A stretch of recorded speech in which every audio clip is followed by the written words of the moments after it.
저희가 늘 이렇게 인사로 한 주간 격려를 했었지만 이번에 좀 성령님 그런 마음 주셔서요, 함께 축복하면서 옆에 있는 분들을 격려했으면 좋겠습니다. 하나님은 너를 지키시는 자, 가사 다 아시죠? 우리 나도 축복하지만 한 주간 너무 고생한 내 옆에 있는 분들을, 가족들을 함께 좀 축복했으면 좋겠어요. 하나님은 너를 지키시는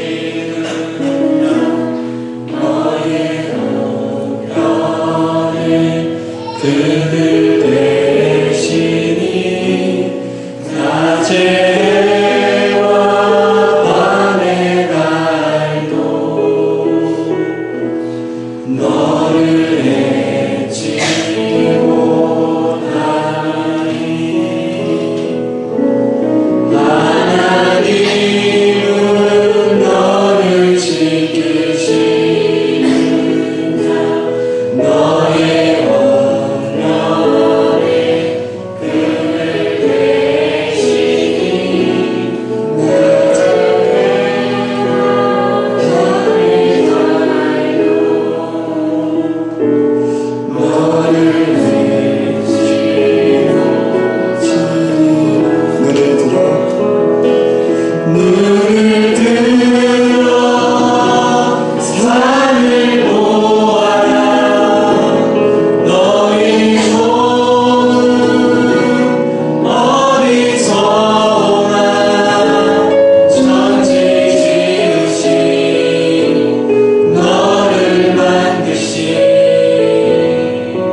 옆에 있는 분들께 한번 이렇게 말해봅시다. 하나님이 지금도 당신을 지키시고 계십니다.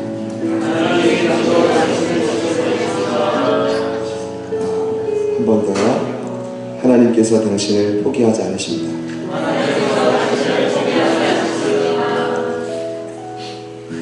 감사합니다. 오늘 시련을 극복하다라는 제목으로 말씀을 잠시 나누겠습니다. 흔히 이전에 하나님을 전혀 모르시던 분들이 신앙생활을 시작하시면 모든 것이 다 행복하고 좋을 것이라고 많은 분들이 예상을 하시더라고요. 한마디로 만사형통, 오케이 시작 하시는데, 그러나 사실은 날마다 행복한 일이 있으면 좋겠지만 그렇지 않죠. 날마다 웃음꽃만 피면 좋겠지만 제 바람도 그런데 제 일상도 그렇지 않습니다. 제 신앙생활을 해도 다양한 고난과 슬픔들이 늘 찾아오기 마련이죠. 근데 사실 더욱 괴로운 것은 그런 어려움이 올 때 왜 내게 이런 고난이 있는지 이유를 알지 못할 때, 한 번 더요. 왜 내게 이런 슬픔이 있어야만 하는지 이유를 알지 못할 때 굉장히 더 공경에 빠지게 되죠. 가장 중요한 건 저희들이 이 땅을 살아가면서 저희들에게 찾아온 시련을 어떻게 해석을 하는가입니다. 이런 어떤 좀 어려움에 처할 때 저희 공동체와 개인을 보더라도 좀 어려움이 많이 찾아오시지 않습니까?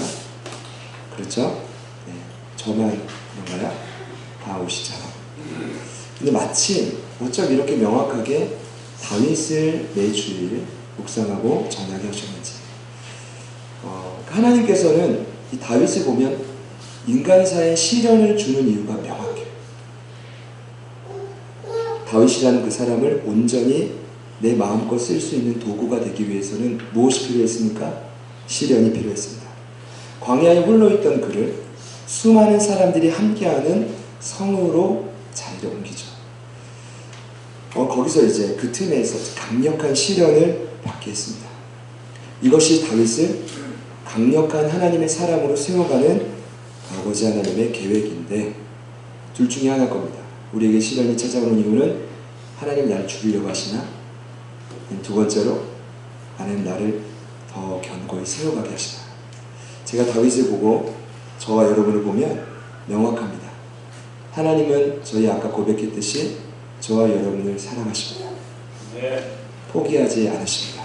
그러니까 때로는 일상에서 이걸 못 느껴도 저희들의 신앙이 똑바르다면 느껴요. 왜요? 하나님은 언제나 동일하시기 때문입니다. 제가 이제 8, 9월 달에 말씀을 묵상하면서 이 주된 본문이 이사야서예요. 근데 제가 이제 확신하는 게 한 가지 있습니다. 여러분, 신앙이 다들 성장하기를 원하시죠? 네. 그러면 방법은 없어요.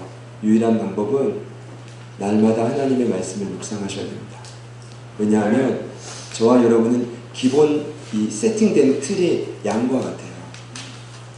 고집도 세고 앞도 제대로 못 보고 그러다 보니까 자꾸 헷갈리죠, 인생이. 그래서 반드시 하나님의 말씀을 묵상해야 되는데, 여러분 죄송하지만 신앙생활을 5년, 10년, 20년 했다고 하더라도 위기 가운데 여러분의 신앙적인 삶의 경험을 의지하면 패망합니다. 이거 진짜인데요. 신앙생활을 아무리 오래 했다고 치더라도요, 여러분의 영적인 감각을 의지하면 망해요. 뭐를 의지해야 되게요? 하나님의 변함없는 말씀입니다. 근데 그런 차원에서 제가 이사야서를 보는데 이 2달 동안 진행되는데 메시지가 동일해요. 뭔지 아십니까? 심판. 제가 이거 보면서 이런 걸 느껴요. 하나님께서 물론 인간을 제대로 세우기 위해 시련을 주시기도 하지만 벌도 주시는구나. 근데 이 벌의 의미는 죄송하지만 너 죽어라, 어떤 처형의 이런 의미가 아니라 약간 그 회초리? 예를 든다면 정상적인 부모와 자녀의 관계라면 그 자녀가 그릇된 길로 갈 때 가만두지 않습니다. 회초리를 들어서 때리죠. 미워서 때립니까? No. 사랑하기 때문에 때리는 거예요. 근데 그 말씀이 이사야서에 계속 나오는데 저도 이제 집중해서 보려고 하는데 좀 어려워요. 왜냐하면 그분의 회초리가 계속 나오는데 바벨론을 벌하시고 아수르를 파하시고 블레셋을 소멸하시고 모압을 황폐케 하시고, 이게 당대 열대요? 열강의 강대국들이었는데 그냥 단칼에 그냥 착착착착. 그리고 누구냐 하면 에브라임, 다메섹, 구스, 마지막에 애굽까지 하나님이 심판하시는데, 근데 놀라운 건 제가 지난주 금요일에도 말씀드렸지만 하나님이 애굽을 심판하실 때 죽이려는 목적이 아니라 어떤 것을 원하시는지 그분의 마음을 표현해요. 내가 너희에게 원하는 것은 회초리 맞고 죽어라가 아니라 두렵고 떨림으로 다시금 나를 경외하는 거예요. 여러분, 그 다음에 뭐 원하시게요? 애굽은 그 삶의 센터에 제단을 쌓았다고 나와요. 우리에게 적용해보자면 하나님이 저와 여러분이 원하시는 건 한 가지예요. 그분을 다시금 두려워하는 마음으로 삶의 제단에서 예배를 회복하는 거예요. 일주일에 한 번의 예배로 죄송하지만 여러분 절대로 신앙 성장 못합니다. 그리고 세상이 풍파와 시련 가운데 넘어지면 넘어졌지 일어나지 못해요. 최소한 매일 잠시라도 그 삶의 제단을 회복해야 됩니다. 이것이 애굽을 향한 하나님의 계획이었고, 제가 보니까 다윗에게 원하는 것도 저희들에게 원하는 것도 동일해요. 하나님이 지금 저와 여러분에게 시련을 가져다 줄 때는 뭔가 계획이 있다라는 것을 믿으시기를 축복합니다. 근데 참 특이한 건 지난주에도 말씀드렸지만 그냥 광야에서 홀로 양을 잘 치던 사람을 사람들이 인파가 많은 곳으로 집어넣었어요? 이건 이런 의미가 있습니다. 여러분, 하나님 앞에 쓰임받는 사람의 공통점이 있습니다. 하나님과의 관계만 좋다고 쓰임받지 못해요. 반드시 사람과의 관계를 훈련받아야 돼요. 그리고요, 하나님과의 관계가 정말 좋으면요, 이웃과 공동체를 사랑할 수밖에 없어요. 이건 제 말이 아니라요, 구약의 10계명이 있죠. 이게 구약의 율법 구전으로 613가지로 분류돼요. 하지 말아야 될 것과 해야 될 것. 근데 예수님이 이 땅에 딱 오셔가지고 야 600, 야 너무 많아. 두 가지만 지켜. 그게 뭐였죠? 하나님 사랑과 이웃 사랑. 그분이 마태복음 22장에 이렇게 말씀하셨습니다. 예수께서 이르시되 내 마음을 다하고 목숨을 다하고 뜻을 다하여 주 너의 하나님을 사랑하라. 이것이 크고 첫째 되는 계명이고 둘째도 그와 같으니 내 이웃을 내 자신같이 사랑하라.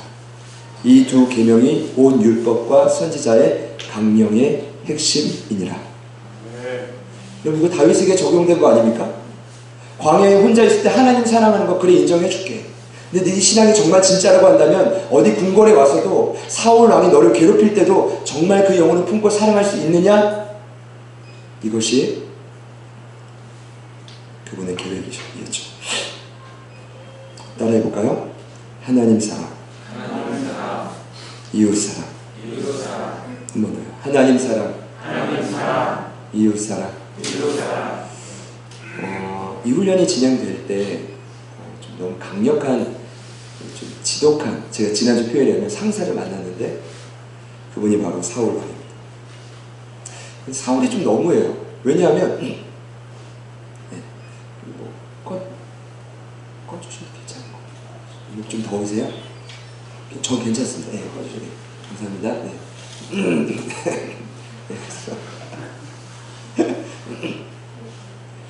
여러분 다윗이요 사울 왕이 악신이 될 때 어떻게 해줬습니까? 수금을 치면서 기도해줬어요. 악신이 떠나갔단 말입니다. 이렇게 해주면 목숨 바쳐 섬겨줘야 되는 거 아니에요? 그리고 40일 동안 벌벌 떨고 있을 때 그 골리앗 장군이 죽인다고 했을 때 그 앞에 나가서 목숨 걸고 지켜준 사람이 누구예요? 다윗 아닙니까? 이 정도 되면 자기 옆으로 침실을 내줘가지고 왕실까지 내줘가지고 편안하게 다 해주고 가족 뭐예요? 출세시켜주고 이 정도 해줘야 되는 거 아닙니까? 형들 다 뭐라 그래야 돼요? 고위간직에다 올려줘.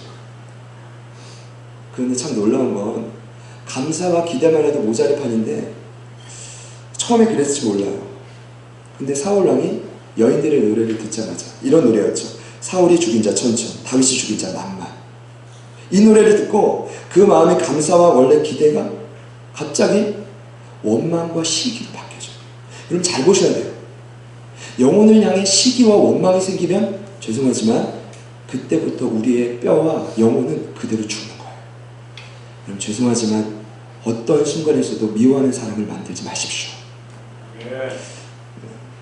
저도 어쩔 수 없지만 저는 안 받으겠습니다. 심지어 이 미워했던 마음과 시기가 어디까지 진행되는지 아십니까? 자기를 위해 기도해주고 수금을 타는 다윗을 향해 창을 들어가지고 2번이나 던져요. 지난주 본문이었습니다. 죽이려고 한 거죠. 근데 또 다윗은 버젓이 이걸 피해요. 더 기가 막힌 건 여전히 수금을 치고 기도해줘요. 야, 다윗은 제가 보니까 약간 좀 잡초 같아. 밟으면 밟을수록 죽지 않고 일어나. 그런 근성이, 야성이 회복되기를 소망합니다. 제가 지난주에 이런 말씀 드렸습니다. 이런 위기와 시련에도 불구하고 다윗이 꿋꿋이 부르심의 자리를 지켜요. 늘 백성들 앞에서 출입합니다. 이 표현은 뭐였습니까? 여전히 부지런하고 여전히 성실하고 여전히 백성들의 필요와 그 필요를 알아서 중보해줘요. 저는 이것을 한마디로 신실이라고 표현하고 싶어요. 헬라어 원어로 피스토스라고 하는데 어떤 말이냐면 처음과 끝이 동일한 사람. 이런 분 곁에 있으면 늘 같이 하고 싶어요. 왜냐하면 불안하지 않아요. 왜요? 어떤 어려움이 있어도 늘 그 모습이 스테디. 이제 개강하고 제가 제자도라는 강의로 이제 학생 훈련하고 있지만 이제 관심이 많거든요. 뭐냐 하면 영적인 어떤 어린아이와 중간과 성장하는 그 어떤 단계의 특징이 있죠. 여러분 어린아이와 성숙한 사람의 특징이 명확해요. 뭔지 아십니까? 어린아이의 특징은 많은 분들이 이렇게 표현해요. 온도계가. 온도계는 특징이 있죠. 환경에 따라 급격하게 온도가 바뀌어져요. 밖에 환경이 추우면 같이 추워져. 뜨거워지면 같이 뜨거워져. 이게 뭔지 아십니까? 기복이죠. 기복. 그런데 신앙이 성숙한 영적인 거장은요. 어떤 특징이 있냐면 온도 조절계가. 주변의 환경이 추우면 그 사람이 가면 따뜻하게 만들어요. 너무 더우면 그 사람이 가면 춥게 만들어. 이게 뭐예요? 환경을 변화시키는 힘이. 이게 누굽니까? 다윗이. 전혀 환경에 굴하지 않고 꿋꿋이 부르심의 자리를 신실하게 지켜봐요. 결과가 뭡니까? 온 유다와 이스라엘 백성들이 그를 사랑하기 시작해요. 처음에 미워했어요. 어디 저거 시골 촌뜨기가 골리앗 한번 죽였다고 입성했냐. 요즘처럼 시험 있지 않았겠습니까? 낙하산 탄 거 아니에요. 운 한번 주었다니. 근데 지켜보니까 이 사람이 달라. 뭐예요? 신실해요. 그를 사랑했대요. 사랑에 뭐 여러 가지 증거가 있겠지만 일단 사랑하면 저는 그래요. 같이 있고 싶어요. 관심이 가고. 그분 곁에 있으면 마음이 편해져요. 그럼 우리 모두가 다 그와 같은 신앙인으로 바뀌어지시기를 축복합니다. 근데 제가 여기서 중요한 질문을 던집니다. 여러분, 이 정도 다윗이 하면 사울이 마음을 바꿔야 되는데 놀라운 거, 그 마음이 더욱 악독해져 갔다는 거. 이걸 영적으로 적용해보자면 이런 것 같아요. 뭔가 저와 여러분이 이제 시련이 찾아올 때 노력하는 거예요. 기도도 하고 금식도 하고 매일 이제 철야도 하고. 아직 뭐 저희 주변에 그렇게까지 하시는 분 없는 것 같죠. 죄송해요 여러분. 없잖아요. 아닌가요? 근데 목숨 바쳐가지고 막 그렇게 하는데 이렇게 노력함에도 불구하고 시련이 더 커지는 상황이에요. 여러분, 이 정도 되면요 신앙인은 마음이 어려워져요. 여러분 안 그래요 여러분? 그런 경험 못 해보셨습니까? 뭔가 하나님 앞에 최선을 다하는데 이럴 때 막 마음이 무너져요. 안 될 때 막. 근데 이 형편이 지금 누구에게 처해진 거예요? 다윗. 자신은 목숨 걸고 창까지 피해가면서 왕을 위해서 섬기고 있는데, 백성을 위해 섬기고 있는데 왕은 더욱 악독해져요. 그 사실이 오늘 17절과 9절, 25절과 27절에 나오고 있어요. 이런 변화의 동기는 제가 보니까 하나님 계속 기회를 줬을 거예요. 근데 사울 왕이 어떤 선택을 하냐면, 죄송해요. 처음엔 다윗을 의지했겠죠. 근데 시기하는 마음이 한번 들어왔는데 이게 자꾸 증오가 되고 사람들이 자꾸 그 사람만 사랑하는 것 같으니까 미움이 되고, 그 다음에 뭐가 되냐면 구체적인 살인 계략을 짜게 돼요. 처음에는 충동적으로 창을 던져 죽이려고 했지만 오늘 말씀을 보니까 무서워요. 아직 힘이 있으니까 자신만의 계략으로 아주 조용히 그를 죽이려고 해요. 그 계략이 뭐였습니까? 뜬금이 없는데 너무한데 자기의 맏딸 장녀를 다윗의 아내로 보내서, 대신 명령이 조건이 있죠. 그 대신 다윗 너는 싸움의 전선에 나가서 블레셋과 용감히 싸워라. 여호와를 위해. 사울의 계략이 뭔지 아십니까? 그러다 보면 블레셋의 창으로 내 칼에 피를 대지 않아도 그를 죽일 수 있을 것 같아요. 와. 근데 이게 하나님의 은혜인지 모르겠지만 갑자기 결혼을 앞두고 이 첫째 딸 메랍을 다윗이 아닌 다른 사람한테 시집을 보내요. 그 사람의 이름이 뭐죠? 무올라 사람 아들이. 뭘 중요하지 않다고 생각하는데요, 이건 중요해요. 왜 이랬을까 사울이? 제가 봤을 때는 다윗을 이렇게 죽이는 거 아닌 것 같아. 그래도 내 사랑하는 장녀 메랍인데, 내가 어릴 적부터 이 아이를 어떻게 키웠는데 미안하다. 내가 정말 너를 사랑하는 사람 누구죠? 아드리엘에게 시집 보내줄게. 여러분 이거였을까요? 아니면 뭔가 아드리엘에게 시집을 보내는 게 그래도 지금 다윗에게 보내는 것보다 이 속을 더 챙길 수 있을 것 같다라고 생각했던 걸까요? 전자일까요? 후자일까요? 후자죠. 그죠? 이미 사울 왕은요 하나님의 뜻이고 뭐가 없어요. 그의 삶의 중심은 철저히 뭔지 아십니까? 세상의 계산. 이렇게 하면 손해보고 이렇게 하면 이득을 얻을 것 같고, 여러 가지로 계략을 해보니까 다윗은 조금 더 나중에 죽일 수 있을 것 같아요. 근데 지금 첫째 딸을 이 아드리엘에게 시집을 보내는 게 우리 나라를 더 강대하게 할 수 있는 뭔가 그 전략적인 머리가 돌아간 거죠. 그런데 너무나 기쁜 소식이 들렸습니다. 신하들에게 소식이 들려왔는데 자신의 딸 미갈이 다윗을 사랑한다. 오늘 20절 말씀을 보니까 사울 왕이 이를 어떻게 여겼대요? 좋게 여긴다. 따라해볼까요? 좋게 여기다. 넌 정말 사람 볼 줄 아는구나, 이거였을까요? 아니면 다시 한번 기회가 왔어? 당연히 후자겠죠. 어떻게 준비하는지 아십니까? 이번에는 대충 결혼 준비하지 않습니다. 이번에 확실하다. 또 이제 내 딸이 사랑하니까 확실히 결혼을 하는데 중요한 건 대충 블레셋과 싸워 죽이는 게 아니라 내가 너한테 명령 하나 줄게. 그 명령이 바로 뭐냐 하면 블레셋 사람의 포피 100개를 가져와라. 여러분 포피가 뭘까요? 여러분이 상상하는 그것입니다. 남성의 포피. 근데 이것을 요즘처럼 그냥 수술해서 가져올 수 있나요? 아니죠. 아니, 포피 가져오는 말은 뭐예요? 죽여버리라는 거예요. 너 혼자 들어가서 100명 정도 죽여가지고 죽인 증거를 가져오라는 거죠. 얼마나 잔인합니까? 근데 다윗은 신기해요. 여전히 나는 촌사람이고 나는 천한자고 내가 어떻게 당신의 명을 받는 사위가 되겠습니까? 근데 이러다가 놀라운 사실은 이제 결혼식이 아마 그 기한이 찰 때까지 포피를 100개 가져오라고 한 것 같아요. 이제 사울 왕은 생각했겠죠. 만약에 가져왔는데 설사 이제 가져올 수 없다고 생각했겠죠. 100명 죽이다가 죽을 거라고 생각했겠죠. 그런데 만약에 가져왔는데 여러분 잘 기억하세요. 오늘 말씀 자세히 보면 그 결혼식 기한 내에 가져오지 못하면 왕의 명령을 어기는 거예요. 이해가 되세요? 그러니까 이번 달 말이 결혼식이라면 아마 100개를 가져오는 게 이번 달 말까지는 어려울 거라고 생각한 거죠. 그런데 놀라운 건 오늘 말씀을 보니까 그 기한이 차기도 전에 포피 몇 개를 가져와요? 200개. 네. 100개요? 200개요? 200개. 몇 명 죽인 거예요? 200명. 제가 이제 다윗을 보니까 좀 무서워요. 완전 잡초예요.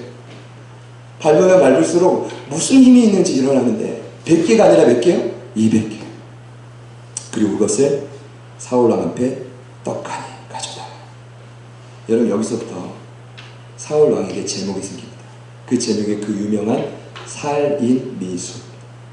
여러분 살인미수가 뭡니까? 계략을 짜서 그 사람을 죽이려고 했거든요. 그 계략이 수포로 돌아가면 뭐예요? 살인미수. 이 사실을 여러분 당연히 하나님은 아시지만 또 아는 사람들이 많네요. 누군지 아세요? 신하들이에요. 오늘 22절부터 24절을 보면 자신의 신복 신하들을 불러가지고 얼마나 구체적으로 그를 죽일 건지 명령을 다 했어요. 그럼 그 신하들도 뭐예요? 살인미수. 결국 사울왕은 다윗을 더욱 두려워하여 평생의 다윗의 대적이 되었습니다. 오늘 말씀이 이렇게 좀 맞춰지는 것 같은데, 근데 제가 여기서 처음 했던 질문을 다시 해봐요. 왜 다윗은, 그의 인생은 하나님의 뜻대로 최선을 다하는데 시련이 더 강해집니까? 보세요. 지금 사울왕이 이제 더욱 두려워해서 다윗을 평생의 대적으로 삼았다는 건 뭡니까? 가만두지 않겠다는 거.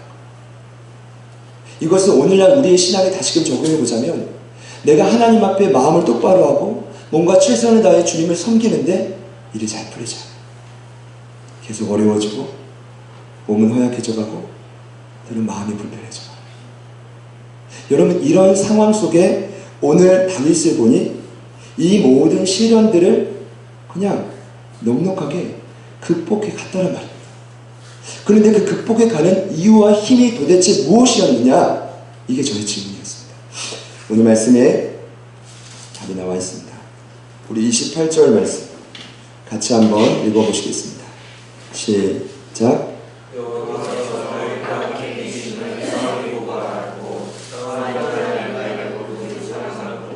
네, 여러분 답은 나와 있어요. 뭡니까? 여호와의 함께 계심. 그런 은혜가 저희들 모두에게 있기를 축복합니다. 그냥 이미 말씀드렸지만 여호와가 나와 동행하신다. 내가 주의 편에 서 있다. 요거거든요. 그런데 제가 오늘 드리고 싶은 핵심은 그것이 아니라 여호와가 다윗과 함께 계신다는 이 사인을 누가 고백했냐. 오늘 말씀을 보니까 다윗이 스스로 말하고 있지 않아요. 누가 말하고 있죠? 사울왕. 그 원수 같은 사울왕이 말해요. 그리고 비록 다윗을 사랑했지만 사울왕, 그 원수의 딸이 그걸 인정해요. 더 나아가서 오늘 말씀에 지면상 생략된 부분이 있겠지만 누가 그것을 인정했을까요? 사울왕의 명령을 받았던 신하들이 그것을 봤을 거예요.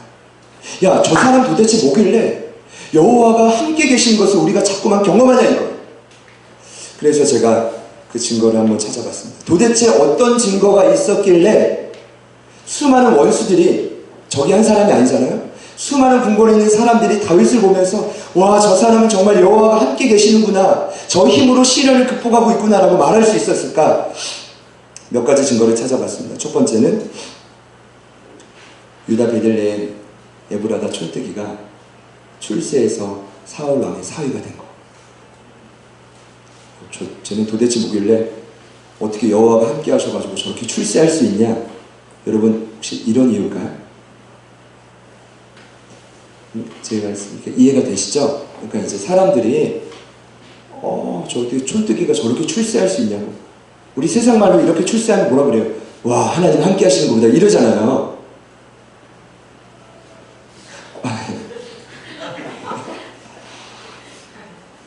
에어컨 틀어드릴까요? 좀 더우세요? 추우시죠? 예, 괜찮죠? 네. 여러분 그렇게 말씀 많이 하시잖아요. 출세하면 하나님의 복이야. 과연 이것 때문에 사울이, 미갈이 다윗을 보면서 와, 너 하나님 함께 하신다 이랬을까요? 두 번째는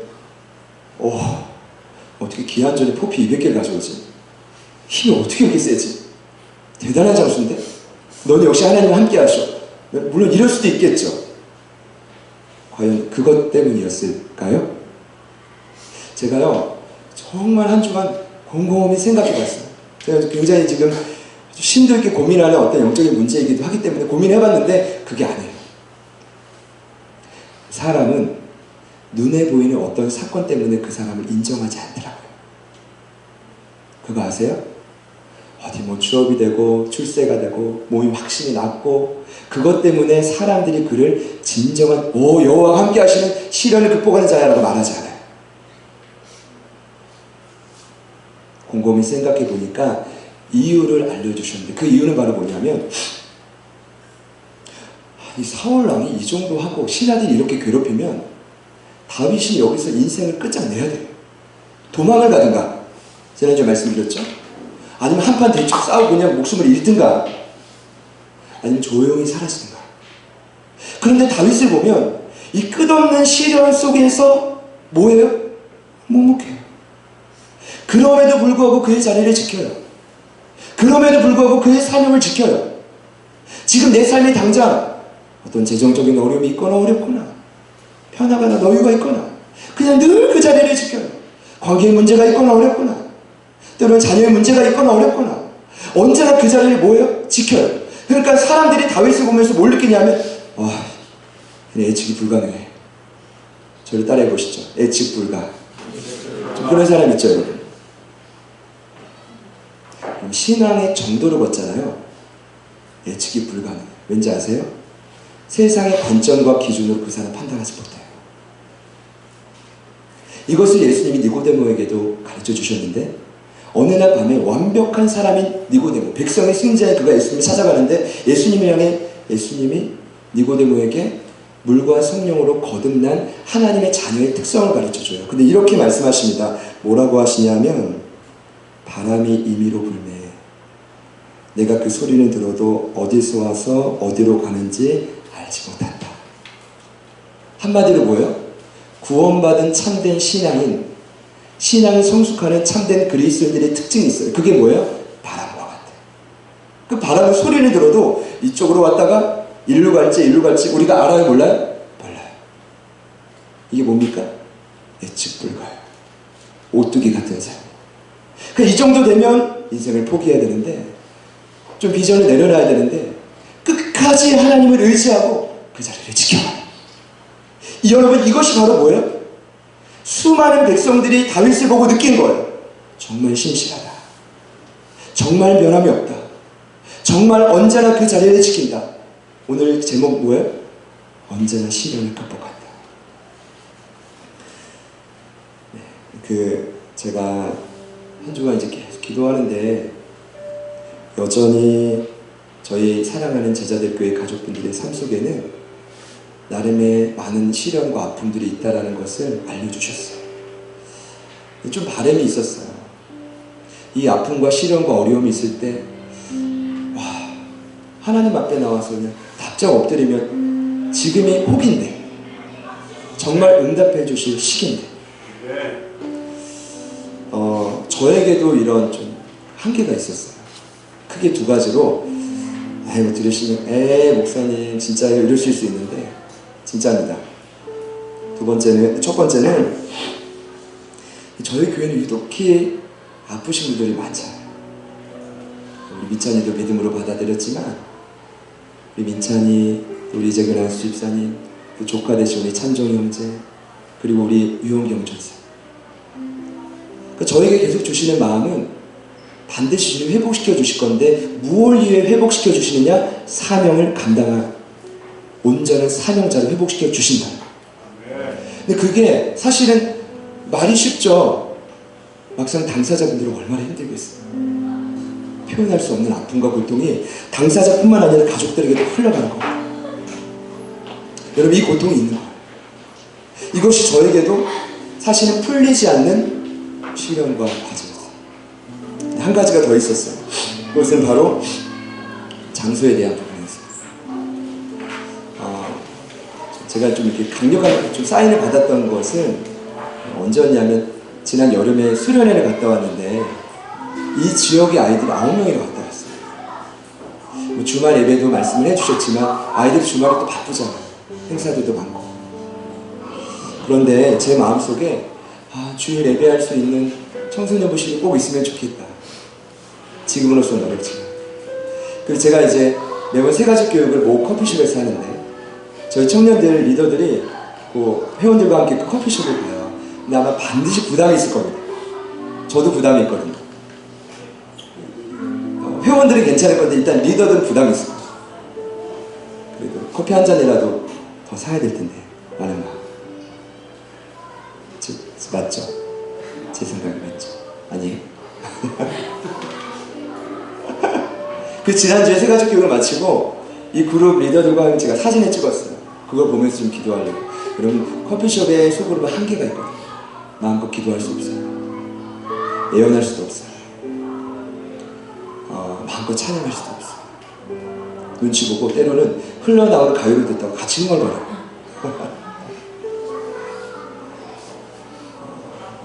그래서 제가 이제 한 달 전쯤에 2주간 주보에 기도 제목 명확히 내요. 운영위원회 전에 또 안건으로 2번을 정확히 내요. 여러분도 같이 기도해 주셨고, 운영위원 했는데 지난 직원회 때 말씀드린 것처럼 아직 때가 아닌가 보다. 저희들의 형편도 상황도 여건도. 근데 제 마음에 너무 강력한 확신을 계속 주시는 거예요. 그러던 어느 날, 이번 주에 있었던 일인데, 화요일날 7시 훈련을 앞두고 이제 제가 갑자기 준비가 있어가지고 엘리베이터를 타고 내려가는데 3층 피아노 원장님을 만난 거예요. 뭐 이런저런 이야기를 하다가 원장님께서 결국 저에게, 목사님 기다리는데 제자들 교회에서 저희 3층 피아노 학원을 써주시면 안 되겠냐. 그것도 주일뿐만 아니라 이제 평일날 7시로 퇴근을 다 하는데 평일날도 쓰셔도 되고 주말에도 쓰셔도 되고 마음껏 써달라. 그래서 제가 좀 이렇게 진짜일까? 일단 연락처를 받고, 충격적이었던 그 분위기를 제가요, 정하나 집사님이랑 나이도 같고 이름도 같다. 박하나 원장님, 하나님의 놀라운 사인이라 믿습니다. 싫으세요? 그래서 제가 금요기도회 전에 하나님 그런 마음 주고 한 번 더 모시고 확증을 좀 받으려고. 그랬더니 이분이 변함이 없어요. 그리고 자신의 열쇠를 저에게 주시더라고요. 저는 저희 직원분의 열쇠를 복사해서 쓰겠습니다. 주말부터 목사님이 마음껏 쓰십시오. 정말 괜찮겠습니까? 했더니 괜찮습니다. 2가지를 꼭 부탁해요. 첫 번째는 제가 목사님을 엘리베이터에서 만나는 그 화요일날 뭔가 중요한 기도를 시작하고 결단했던 날인데, 저는 그게 하나님의 사인이었다. 그걸 위해서 기도해주고, 이건 제가 말씀드릴 수 없고, 2번째는 목사님 저희 애플피아노 학원을 위해서 지금처럼 기도해 주시면 잘 될 것 같아요. 제가요, 여기다 두고 얼마나 간절히 축복해 드리죠. 하나님, 마음껏 축복해 주십시오. 지금 우리에게 찾아온 이 시련을 넉넉히 이길 수 있도록 통로로 쓰임받은 이 영혼과 모든 사업의 현장과 가정을 마음껏 축복해 주십시오. 하나님이 일하시고 있다고 저는 확신합니다. 여러분, 하나님의 방법, 여러분, 하나님의 때는 저와 여러분이 다 알 수 없지만 정확한 하나님의 때에 저와 여러분의 모든 삶에 찾아온 시련들을 넉넉히 극복할 수 있는 방법으로 일하실 줄 믿어요. 믿으셔야 돼요. 그럼 저와 여러분이 할 일은 무엇입니까? 시련이 자꾸만 커져가고 힘이 들어도 따라해볼까요? 그럼에도 불구하고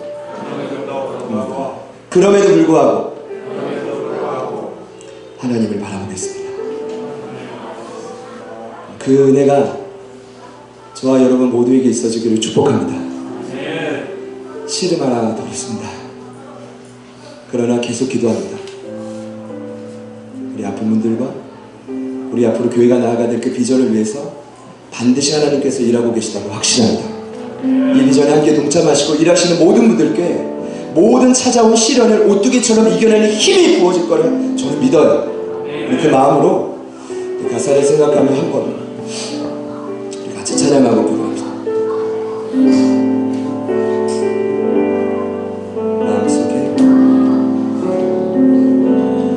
마음속에 어려움이 있을 때, 마음속에 어려움이 있을 때, 마음속에 어려움이 있을 때 주님 내게 먼저 내 마음을 만지고 주님 앞에 나올 수 없을 때, 주님 앞에 나올 수 없을 때, 주님 앞에 나올 수 없을 때 주님 날 먼저 아으시네. 그럼에도 불구하고 날 사랑하시는 내 하나님의 사랑은 나의 모든 걸 덮고, 그럼에도 불구하고 날 안아주시는 내 하나님을 부를 때 아버지라 부르죠. 하나님께서 저희 공동체를 인도하고 계시지 않습니까? 잠수함보더라도 이곳 아무 연고지가 없는 이곳에 청담 영수함로를 시작하시고, 또 이 4층의 노부부 목사님을 어릴 적 제가 알던 분들을 만나는 것이고, 또 지우 연우 미나를 통해서, 또 세성도님을 통해서, 또 옆에 트램폴린을 주님께서 예비해 주시고, 또 오늘 이렇게 3층의 일들까지 하나님께서 저희들의 삶을 세밀하고 아주 완벽하게 인도하고 계시다고 저는 확신합니다. 우리 한 번 더 이 찬양 고백할 때 우리의 마음이 어려울 수 있습니다. 여러 가지 고통과 시련으로 힘들 수 있습니다. 그럼에도 불구하고 내가 주님만을 의지하겠습니다. 우리 한 번 더 기도하시는 마음으로 함께 고백하며 나아가기 원합니다.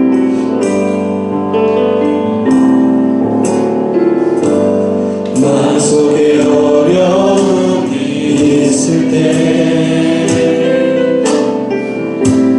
마음속에 어려움이 있을 때, 마음속에 어려움이 있을 때 주님 내게 먼저 오사, 주님 내게 먼저 오사 내 마음을 만지고 주님 앞에 나올 수 없을 때, 주님 앞에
안아주시는 내 하나님을 부를 때 아버지라 부르죠. 이 시간 이곳에 다윗과 같이 그 시련이 있고 또 그 시련이 자꾸만 커져간다고 느껴지시는 분들만 잠시 두 손을 가슴에 모으시겠습니다. 제가 함께 기도하겠습니다. 살아계신 아버지 하나님, 오늘 이 말씀을 통해 저희들의 삶을 세밀하게 살피시니 감사합니다. 아버지, 우리 사랑하는 영적인 가족, 우리 제자들 교회 성도들의 모든 삶 속에 찾아온 우리의 힘으로 해결할 수 없는 그 모든 시련과 역경들이 더 이상 우리를 죽이거나 책망하거나 넘어뜨리지 못한 줄 믿습니다. 이미 승리하신 예수 그리스도께서 우리의 중심에 찾아오셨습니다. 온전한 확신과 믿음으로 거듭나는 이 시간이 되게 하여 주시옵소서. 그럼에도 불구하고 우리가 해야 될 일은 부르심의 자리를 지키는 것입니다. 그럼에도 불구하고 우리가 해야 될 일은 맡겨준 일에 신실하게 반응하는 것뿐입니다. 아버지, 우리를 통해 바뀔 것 같지 않던 주변이, 영혼들이, 환경들이 변화되는 놀라운 역사가 일어나게 하여 주시옵소서.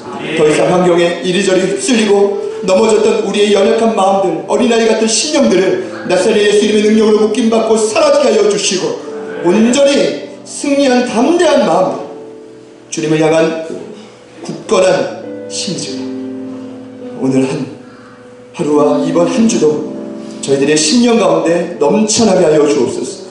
일하시는 주님을 찬양합니다. 예수님의 이름으로 간절히 기도드립니다.